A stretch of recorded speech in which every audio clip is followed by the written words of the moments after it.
घर का है का पाणी होता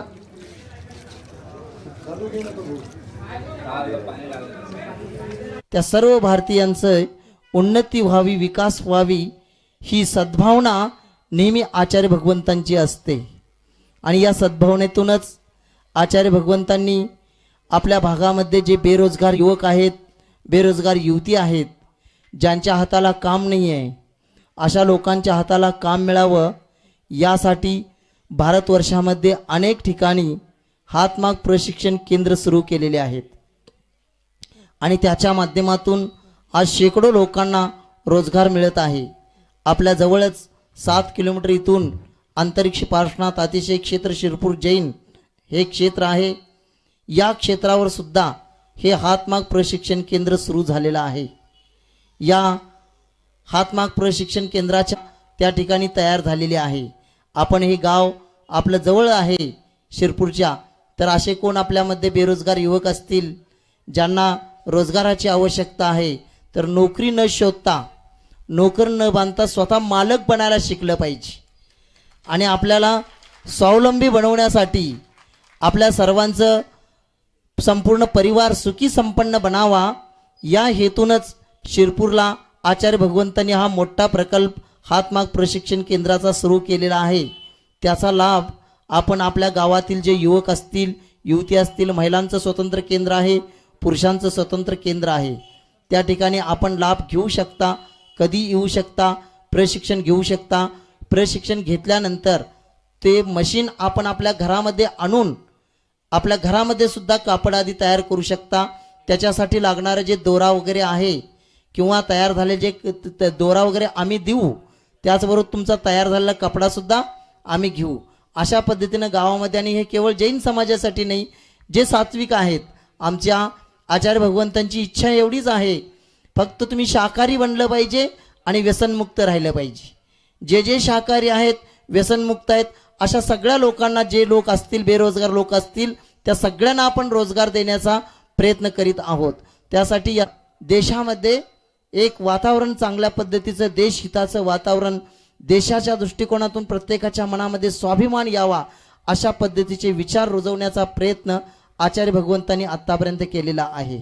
अनेक देशातल्या अनेक राज्यामध्ये आचार्य भगवंतांचा विहार झालेला आहे. बघा, गेली 55 वर्षे दीक्षा घेतल्यानंतर आजपर्यंत आचार्य भगवंतांनी कधी गोड खाल्लेलं नाही आहे. गूळ, साखर असली कोणतीही वस्तू कधी खाल्लेली नाही आहे. त्याचबरोबर मीठ आहे, लोण आहे, ते कधी ग्रहण केलेलं नाही आहे. तुमचे हिरव्या भाज्या ज्या आहेत, दोडका वगैरे, तुम्ही सगळं ते कधी खाल्ले नाहीत. कोणतं फळ घेत नाही आहेत, कुठले ड्रायफ्रूट्स घेत नाही आहेत. एवढी मोठी साधना त्यांची आहे. आणि 2-2, 2.5 तास पद्मासनामध्ये बसून किंवा उभा राहून सुद्धा ध्यान करत असतात. एवढी महान साधना आचार्य भगवंतांची आहे. अशी एवढी महान साधना करणारी विभूती आज आपल्या गावामध्ये आलेली आहे. आणि त्यांचा आपण जो विनय, आदरातिथ्य केला, ते खरोखर अत्यंत पाहण्यासारखं आहे. आपणा सर्वांना आम्ही आमच्या वतीनं धन्यवाद देतो. तुम्ही त्याचे विचार मांडणं एवढं कार्य आचार्य भगवंतजी करत असतात. आणि आपणासने आज या ठिकाणी आचार्य भगवंतांचं आता प्रवचन ऐकायला मिळणार आहे. अजून ग्रामस्थ गावामध्ये कोण असतील तर ते प्रवचन ऐकण्यासाठी येऊ शकतात, प्रवचनाचा लाभ घेऊ शकतात. आणि अशा महान विभूती संतांचं दर्शन सुद्धा आपण घेऊ शकता. हातमाग केंद्राच्या माध्यमातून अनेक लोकांना रोजगाराची संधी देण्याचा प्रयत्न आहे. तसंच या ठिकाणी शिरपूर क्षेत्र अतिशय मोठं व्हावं, क्षेत्र भव्य दिव्य व्हावं, यासाठी संपूर्ण पिवळ्या दगडाचं, जैसलमेरच्या दगडाचं 1.5 लाख स्क्वेअर फूटचं मंदिर उभं राहत आहे. त्याचा लवकरच पायाभरणी आधी होणार आहे. आणि ते पण मंदिराचं काम लवकर सुरू करीत आहोत. त्याचबरोबर हे मंदिर 207 फूट उंची, 3 मजलीचं, संपूर्ण महाराष्ट्रामध्ये इतकं मोठं मंदिर कोणत्याही संप्रदायाचं नसेल असं मोठं मंदिर या ठिकाणी शिरपूर अतिशय क्षेत्रावर होत आहे. परिसरामध्ये जे लोक राहतात त्या लोकांचा सुद्धा विकास व्हावा यासाठीच आचार्य भगवंतांनी ही हातमाग प्रशिक्षण केंद्राची व्यवस्था त्या ठिकाणी केलेली आहे. आता या हातमाग प्रशिक्षण केंद्रामध्ये 108 महिला सध्या काम पण करत आहेत. त्या 108 लोकांना रोजगार मिळत आहे. एकेकांना 10,000 12,000 15,000 पर्यंत पगार सुद्धा त्या ठिकाणी पडतो. अशा पद्धतीचं काम त्या महिला करू लागलेत. आमच्या ब्रह्मचारिणी दीदी त्या ठिकाणी त्यांना शिकवत असतात आणि शिकल्यानंतर अगदी काही महिलांनी तर त्या ठिकाणी वेतन पण मिळतं, पगार पण चांगला दिला जातो. तर ह्याचा उपयोग आपण कशा पद्धतीनं करायचा ते आपण जाणून घ्या. आपल्यामधले कोण पण बेरोजगार युवक मुलं असतील, महिला असतील, कोणी असतील तर महिलांच्यासाठी पण स्वतंत्र केंद्र आहे आणि पुरुषांच्यासाठी पण स्वतंत्र केंद्र आहे. आणि आपल्यासनी तिथं एकावेळी अशी क्षमताचं आपण आता शेड तयार केलंय. एकावेळी शेड तयार झालेला आहे. हां, आणि ते ज्यावेळी तुम्ही प्रशिक्षण घेत असता, ज्यावेळी तुम्हाला शिकवलं जातं त्यावेळी सुद्धा तुम्ही अजून काय कापड तयार करायला शिकला नाही, त्या ठिकाणी चालू केला. चलो परमपूज्य संत शिरोमणी आचार्य भगवान विद्यासागर जी महामुनी राज्य की, समस्त आचार्य संघ की. माजी चेअरमन माननीय प्राध्यापक DA पाटील सर या ठिकाणी आलेले आहेत. भगवंतांचा आशीर्वाद घेण्यासाठी आलेले आहेत. वर्षाला जैविक शेतीवर करोडो रुपये खर्च ते करत आहेत. भारतातल्या लोकांना मदत करत आहेत. असे अण्णासाहेब, ते महाराष्ट्र स्वतंत्र झाल्यानंतर महाराष्ट्राचे मुंबई प्रांताचे पहिले अर्थमंत्री होते. अण्णासाहेबजी लट्टे यांचे ते नातू आहेत. सुकुमार आचार्य भगवान विद्यासागरजी महामुनींद्र अत्र अवतर सवष्टीति आह्वाननम अत्र तिष्ठ स्थापनम अत्र सन्नितोष्ठ स्थापनम सनदीकरणम. सागर श्रुत सागर रत्नत्रय तापत्रय ज्ञानीर अर्पितो रत्नाकर. हे गुरु भास्कर सौख्य सुधाकर महामनस्वी मुनिराजा. जन्म जरा अनमरण मुक्त कर वंदन भावी जिन राजा. ओम रूम परमपूज्य संत शिरोमणी आचार्य भगवान विद्यासागरजी महामुनींद्राय जन्म जरा मृत्युनाशनाय जलम निरोपामिति स्वाहा. हे गुरुचरणी भवतर वरणी चंदन चढ़वो भक्तीने. द्रव्य दृष्टि द्या भाव तृष्टि द्या शीतल हो मुक्तीने. धर्म प्रकाशक कर्म विनाशक महामनस्वी मुनिराजा. समता संयम शुभ भावाने वंदन भावी जिन राजा. ओम रूम परमपूज्य संत शिरोमणी आचार्य भगवान विद्यासागरजी महामुनींद्राय संसार तापिनाशनाय चंदनम निरोपामिति स्वाहा. इंद्रिय सुख सासा अमृत सिंधु आत्महान आत्मनित्य शाश्वत है. शाश्वत सत्याचा आराधक महामनस्वी मुनिराजा. अनंत चतुचय प्रगट हो वंदन भावी जिन राजा. ओम रूम परमपूज्य संत शिरोमणी आचार्य भगवान विद्यासागरजी महामुनींद्राय अक्षय पद प्राप्त अक्षतम निरोपामिति स्वाहा. आराधक राग विराधक स्वरूप साधक महामनस्वी मुनिराजा. महाशील मद प्राप्ति हो वंदन भावी जिन राजा. ओम रूम परमपूज्य संत शिरोमणी आचार्य भगवान विद्यासागरजी महामुनींद्राय कामबाण विनाशनाय पुष्पम निरोपामिति स्वाहा. अचिंत्य उपगत करी संसारी. हे गुणनालय महागुणालय महामनस्वी मुनिराजा. क्षुधा नाग हो त्रषा नाश वंदन भावी जिन राजा. ओम रूम परमपूज्य संत शिरोमणी आचार्य भगवान विद्यासागरजी महामुनींद्राय क्षुधारोग विनाशनाय नैवेद्यम निरोपामिति स्वाहा. विभाव मोचन भावी जिन राजा. ओम रूम परमपूज्य संत शिरोमणी आचार्य भगवान विद्यासागरजी महामुनींद्राय अष्टकर्म दहनाय धूपम निरोपामिति स्वाहा. महाऋषि हे चेतन दर्शी हितमित मधुर सर्वासी. अभय प्रदाता आत्मविदाता गुंजन करी स्व आत्म्यासी. स्वपंत कर्षक शुभ फलदायक महामनस्वी मुनिराजा. अक्षय सुखधाम प्राप्त हो वंदन भावी जिन राजा. ओम रूम परमपूज्य संत शिरोमणी आचार्य भगवान विद्यासागरजी महामुनींद्राय मोक्ष फल प्राप्त फलम निरोपामिति स्वाहा. गुरु शिष्याचे मी पुष्पामृत योग जसा. मुक्ता अनमग मणिक्याला सर्वशी संयोग जसा. हिराचे कोंदण कंचनचे श्रेष्ठ गुरुचे शरण आ. अतिशय तारी भाव भक्तितारी अर्घ पद द्या श्रेष्ठ महा. ओम रूम परमपूज्य संत शिरोमणी आचार्य भगवान विद्यासागरजी महामुनींद्राय अनर्घ्य प्राप्ते अर्घ्यम निरोपामिति स्वाहा. जय नमस्तू करून विनंती करतो. आम्हा सर्वांना उद्बोधित करा. नमस्तू भगवान, नमस्तू नमस्तू. ओम नमस्तेभ्यः. ओम नमस्तेभ्यः. ओम नमस्तेभ्यः. अहिंसा परमो धर्म की. आचार्य गुरुवर श्री ज्ञान सागर मुनि महाराज की. जल परम पूज्य संत शरण्य आचार्य भगवान विद्यासागर जी महामुनि राज्य की. समस्त आचार्य संघ की. मानव मात्र धर्म के आराधक किसी न किसी रूप में है. लोग कहते हैं वो वैष्णव महाराज आए हैं, शिव जी महाराज जी आए हैं, ब्रह्मा महाराज जी आए हैं. कुछ भी हो, किंतु जहाँ पर अहिंसा धर्म आ जाता है वहाँ पर ये सब लोग समाहित हो जाते हैं. बगीचा में अनेक प्रकार के फूल खिले हुए रहते हैं.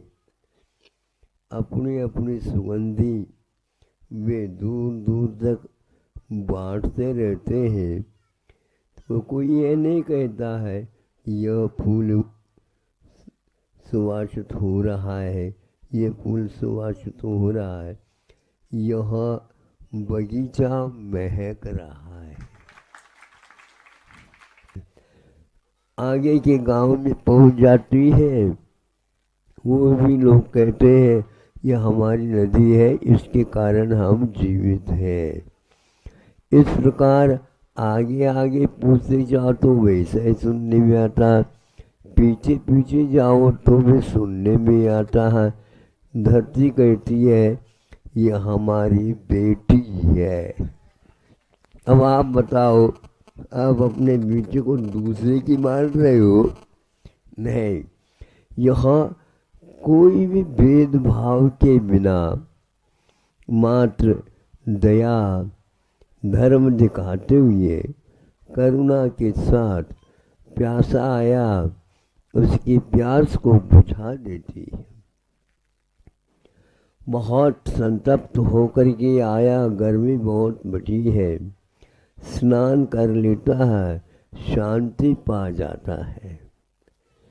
और अपने वस्त्र सारे सारे गंदे हो गए हैं और साबुन थोड़ा जो कुछ भी है उसके द्वारा कर लेता है और नए वस्त्रों को पहन लेता है, शांति का अनुभव कर लेता है. इन सभी बातों से ये ज्ञात होता है धर्म मानने के ऊपर है. ये सारा अजीव तत्व है, पुद्गल तत्व है, जड़ है, ये कुछ नहीं जानता. और इनमें से जो ध्वनि निकल रही है वो सुनने में आती है, देखने में नहीं आता. वही आत्म तत्व ब्रह्म तत्व माना जाता है. हम उसकी खोज, हम उसकी गवेषणा, हम इसका अनुसंधान शोध नहीं कर पाते हैं. इसलिए इधर चलो, उधर चलो, उधर चलो, सब कुछ चलो, लेकिन वहाँ पर जाने के उपरांत वही रहता है जो पीछे देख करके हम आए हुए हो. जो बताते हैं उसको भी हम मानते नहीं अथवा हूँ कह करके पुनः उसके ऊपर संदेह कर जाते हैं. हमें बोध मिल जाता है पशुओं और पक्षियों के माध्यम से भी. बछड़ा आवाज देता है, दूर है गाय, किंतु उसको वह समझ लेती है, आवाज को समझ लेती है. उसने उत्तर के रूप में एक आवाज अपनी तरफ से भेज देती है. तो यहाँ संतुष्ट हो जाता है। उसी प्रकार हमारा कर्तव्य है, दूर दूर में भी कोई रहे उनके प्रति भी हमारा वात्सल्य, हमारा प्रेम, हमारी आत्मीयता, हम उनके प्रति कुछ चाह रखें और उनके भले के बारे में भी सोचते रहे। धर्म और कोई वस्तु नहीं है, धर्म तो वही है जो आपके लिए दुख का जैसा अनुभव होता, वही वस्तु दूसरे के लिए भी दुख का कारण हुआ करती है। यह बस समझ लिए तो अपने आप ही सारे संसारी जीव दुख से डरते हैं, सुख को चाहते हैं, तो हम भी उन्हीं के अनुरूप भाव रखें तो निश्चित रूप से संसार में कोई दुखी नहीं होगा। धीरे धीरे इस ज्ञान से जब आप लोग ओतप्रोत हो जाओगे तो निश्चित रूप से यह आप लोगों को भी उपलब्ध होगा। सामने दो जवान इस चिंता में है, यहाँ पर ऐसे संत आए थे, बाद में कोई लोग पूछेंगे तो हम उनको यह इसके लिए प्रयास कर रहे हैं, दूर दूर के लोगों को भी ये ज्ञात हो जाए। उनकी प्रतिनिधि खड़े हैं और उसमें से वह चित्र आ रहा है, और आप लोग भी घर में जा कर के देखना चाहे तो पुनः देख सकते हैं। उनका उद्देश्य बहुत अच्छा है, लेकिन क्या करें, फिर भी आप लोगों को बैठने के लिए इसलिए कहा जाता है कि सभी लोग आपके बदले में पीछे जो रहे हैं उनको देखने में उपलब्ध नहीं होता है, इसलिए भी वो भी जान ले, सुन ले, देख ले। पुनः जहाँ कहीं भी जाएंगे, जैसे आप लोग चित्र दिखाना चाहेंगे वैसे वो भी सबको बता देंगे, तो उनको भी आह्लाद होगा। आह्लाद के रास्ते बहुत सारे हैं, बच्चों को चुटकी बजाने से भी आह्लाद होता है। जा ऐसे करने से आप लोगों को उसका क्या अर्थ निकलेगा, तो हमारे प्रति इनका व्यवहार ठीक नहीं है। तो बच्चा भी जब समझता है तो हमें पुरुषार्थ करना चाहिए, और खाने पीने की सामग्री के तो कोई भरमार है, फिर भी एक दूसरे को देख करके शांति का अनुभव नहीं होता। अहिंसा परमो धर्म की।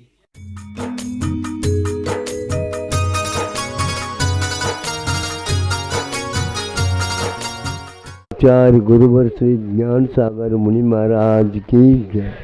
जलो परम पूज्य संत शिरोमणि आचार्य भगवान विद्यासागर जी महामुनि राज जी की, समस्त आचार्य संघ की। बहुत अच्छा। आज का यह मांगलिक वातावरण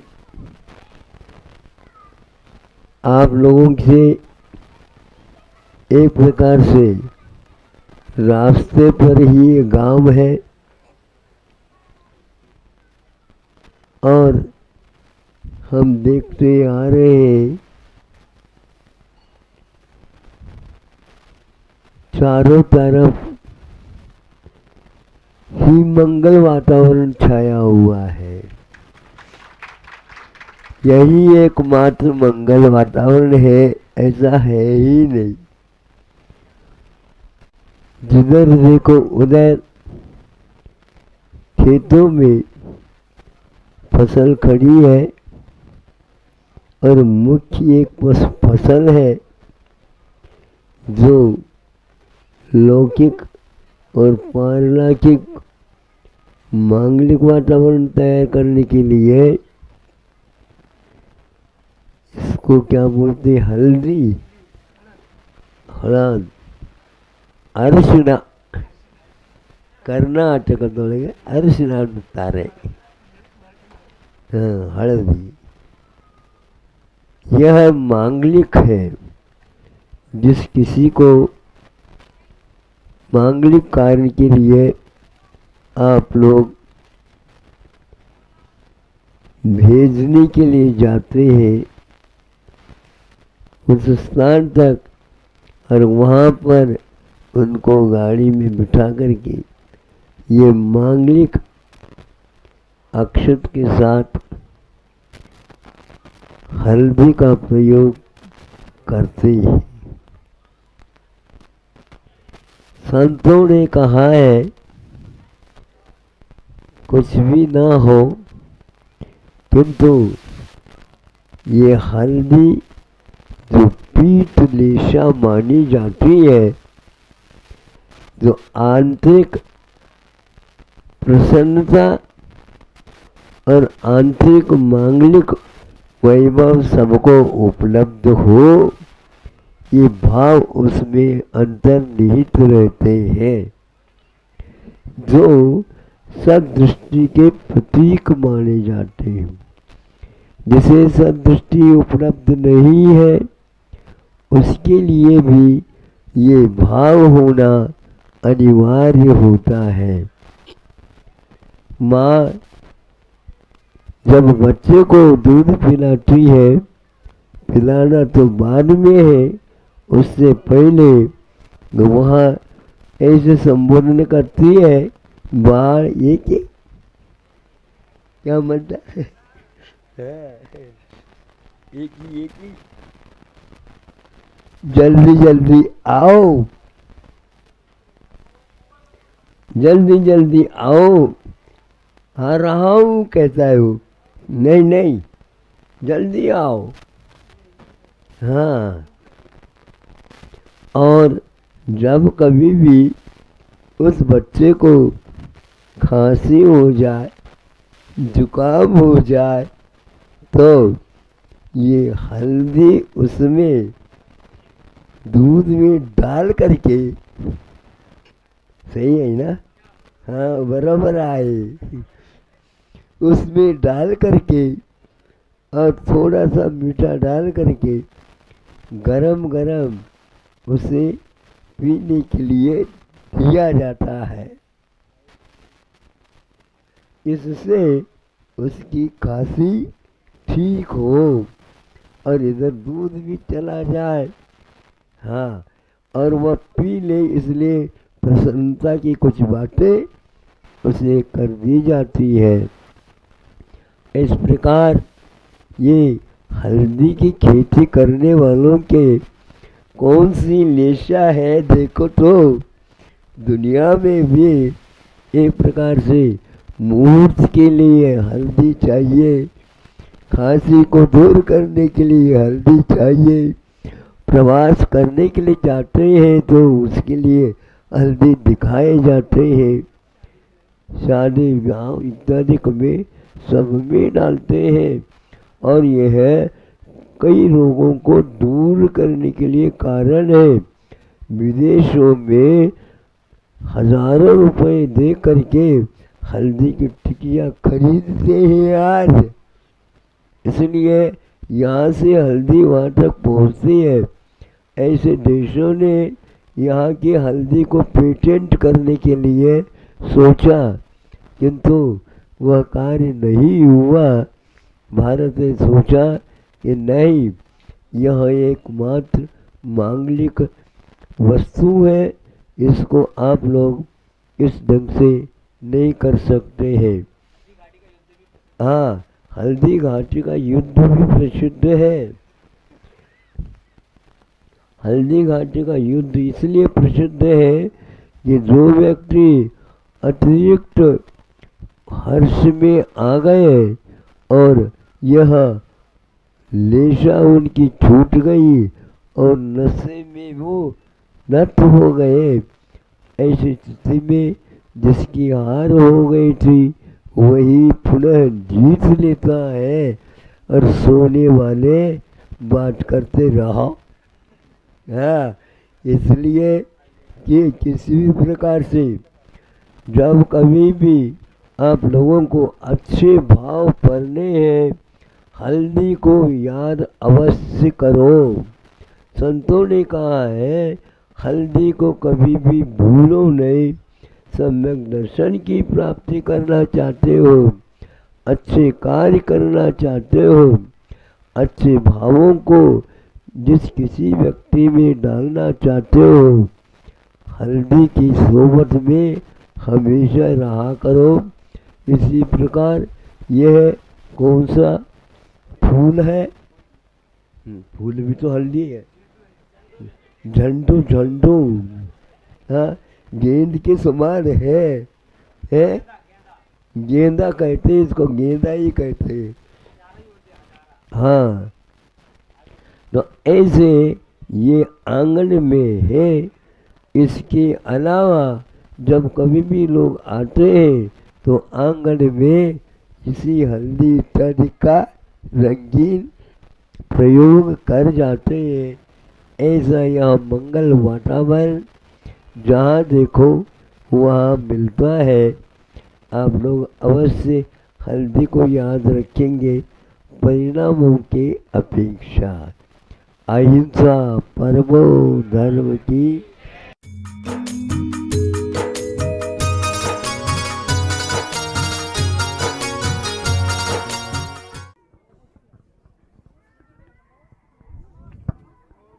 ओम नमः सिद्धेभ्यः। ओम नमः सिद्धेभ्यः। ओम नमः सिद्धेभ्यः। अहिंसा परमो धर्म की। आचार्य गुरुवर श्री कुंद कुंद भगवान की। आचार्य गुरुवर श्री ज्ञान सागर मुनि महाराज की। चलो परम पूज्य संत श्रोमणी आचार्य भगवान विद्यासागर जी महामुनि राज्य की, समस्त आचार्य संघ की। विहार होता हुआ सिरठ शाहपुर की ओर निकट पहुंच रहे हैं। सिरठ शाहपुर निकट आ रही है या हम उसके पास निकट जा रहे हैं? दोनों बातें हैं, उनको भी उतावली हो रही है। प्रतीक्षा की घड़ी हमेशा हमेशा एक अलग ही अनुभव कराती है। विहार के समय पर क्योंकि कल शाम को मुकाम के लिए बाजार गांव में, अच्छा जौहरा बाजार है तो बाजार मुख्य है। पहले गांव-गांव में लोग रहते थे तो 7-8 दिन के भीतर प्रत्येक गांव में ऐसे है चारों तरफ बड़े कस्बा जिसको बोलते हैं, नगर उपनगर जैसे, तो वहाँ पर आकर के एक एक दिन सोमवार रविवार गुरुवार इस प्रकार वह बाजार के दिन होते थे। उन दिनों में वह गांव के लोग अपने योग्य खरीदने योग्य वस्तुओं को खरीदते सब कुछ। हाँ, और उसके साथ साथ वे गांव के लोग कुछ बेच करके भी जाते थे। और वह बेचने योग्य क्या है तो ये आप लोगों को वहाँ पर बैठे बैठे खाने के लिए मिलता है, इन गाँवों से ही निर्यात हो करके वहाँ तक आता है। ध्यान रखना। वो क्या है, ये काव के जो है किताब लाए हैं जिसको गैया बोलते हैं आप लोग, उसके घी को पीपा में भर करके ले आते थे और एक हफ्ते का जो सामान जो कुछ भी खरीदना है खरीद के ले जाते थे। हाँ, इस प्रकार गांव का और नगर उपनगरों के साथ जो संबंध था वह एक प्रकार से वस्तु विनिमय का चलता था। आज हम विहार करके आए, मध्याह्न में इस सड़क पर, सड़क तो बनी है किंतु इसके उपरांत भी वह तपती है सड़क, है ना। सूर्य नारायण के प्रखर किरणों से वो तपती है और हमें उस तपन में चलना है। तप चलते ही बीच बीच में अनुभव होता है। मैं आपके पास रखना चाहता हूँ, गायें यहाँ पर गांव में हैं और वहाँ उससे पार होते रहते हैं, पार सो जाते हैं तो वहाँ पर वो गोबर छोड़ते हैं सड़क के ऊपर और वह सूख करके वहाँ पर एक प्रकार से कंक्रीट का काम कर देते हैं। हमारे पैर उसके ऊपर पड़ते हैं तो अनुभव होता है कि वह उस गर्मी से हमें बचाने के लिए गैया आई है। ये पक्का है ये। तो आप सोच लो, प्रत्येक घर में, गांवों में सर्वप्रथम सुबह उठते ही उसके गोबर का लेप करते हैं और अन्य अपने, इसको बोलते हैं यहाँ पर, हाँ उतर तो है पुतरना, हाँ वह चूने का भी कुछ एक पट्टी रहती है, ढिग ढिग ढिग जिसको बोलते हैं, ढिग बोलते हैं इसको, हाँ, और वह लेप भी करते हैं ताकि जो रसोई बनाने वाले होते हैं अग्नि के पास बैठना पड़ता है, सामने बैठना पड़ता है, उनको भी वह पट्टी निश्चित रूप से उस अग्नि के तपन से बचा देती हैं। ऐसे गाय हमेशा देखते हैं तो ये कामधेनु को भांति आपके लिए दूध भी देती है। बच्चों का लालन पालन पालन कुछ भी नहीं हो सकता उसके बिना, और वह आपके बच्चों को छोटे से बड़ा कर देते हैं। तो आपके हैं कि वो गैया के है, बताओ। हाँ हाँ, तो उनको अमृत मिला है पीने को, हाँ, इसलिए डब्बे के पानी दूध भी आता है, उसमें भी एक प्रकार से उनको सुखा करके अथवा और की उम्र उसकी बढ़ा करके देते हैं। यह भारतीय संस्कृति है। इधर किसान गांव का वह जो कुछ भी फसल है बीजने के लिए, देने के लिए चला जाता है और उसके मंडी वगैरह बनी हुई रहती है, ये देखने को उपलब्ध होता है। तो गाय जो है यहाँ से दोनों तरफ बंधे हुए रहते हैं, लगता है यहाँ पर वृंदावन चल रहा हमारे साथ। हम मथुरा के पास गए थे होली के समय पर, वृंदावन को जाना है, महाराज वृंदावन वहाँ पर मत जाओ, वहाँ की होली बहुत बड़ी होती है न, हम कैसे वहाँ पर रहेंगे, आप आओ या न आओ, हम तो आगे होएंगे। तो वो होली खेलना बंद करके ये कौन बाबा आ रहा है, हमसे कोई डरता नहीं है। वो ले रखे थे वो हंडिया, हाँ।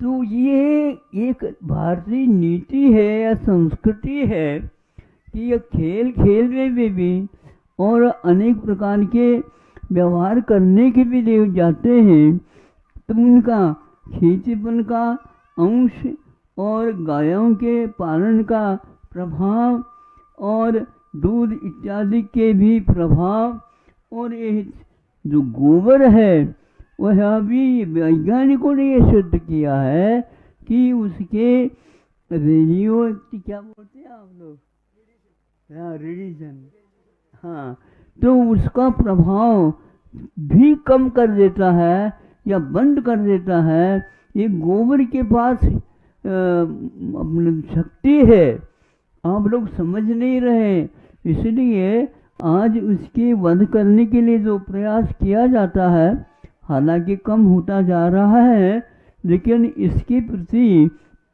दया के भाव रखना चाहिए, इसमें कोई संदेह नहीं है। भारत में ही अभी सबसे ज़्यादा इसका काम हो रहा है, लेकिन यह दया का एक पात्र है। आप उनसे पल रहे हैं कि आप उनको पाल रहे हैं, ये देखना बहुत कठिन हो गया है। कई लोगों ने ये निश्चित कर लिया कि मानव उसके द्वारा पल रहा है, मानव उसको पाल नहीं रहा है, क्योंकि उसके अवदान, उसके उपयोग, उसके बहुत सारी वस्तुएं जो आपको मिलती हैं वह अन्यत्र किसी प्रकार से नहीं। खेती बाड़ी आदि इसी के माध्यम से सब होता रहता है, इसलिए यहाँ का मानव और ये पशु पक्षी आदि आदि सुभिक्ष का अनुभव करते हैं। इसलिए आज यह मिला है तो याद आ गया है कि भाई आज तो ये रेडिएशन इसका तो प्रभाव बताना ही आवश्यक है। रेडिएशन, हाँ, तो इसलिए आप लोग तो पढ़े लिखे हैं, लेकिन उसका महत्व क्या है समझो, उसको, उसके गुणधर्म क्या है समझना चाहिए। वह बहुत ही अपने स्वास्थ्य वर्धक माना गया है। अब तो उसके गोबर के भी, दूध के भी और कई वस्तुएं बनती हैं, तो मरहम वगैरह बनाते हैं, वो लगाते हैं, फूले वगैरह शांत हो जाते हैं। आपके पास ऐसे कोई भी औषध नहीं है जिसमें यह गायों के दूध और मलाई, नवनीत और घी, गोबर आदि आदि बहुत सारी चीज़ें उपयोगी है। हाँ, और जितनी त्वचा संबंधी जो कुछ भी दवाइयाँ हैं वो उसी के माध्यम से बनती है। अभी विदेशों में भी इसका काफ़ी प्रभाव पड़ रहा है और उपयोग हो रहा है। इतना ही कहते हैं। अहिंसा परमो धर्म की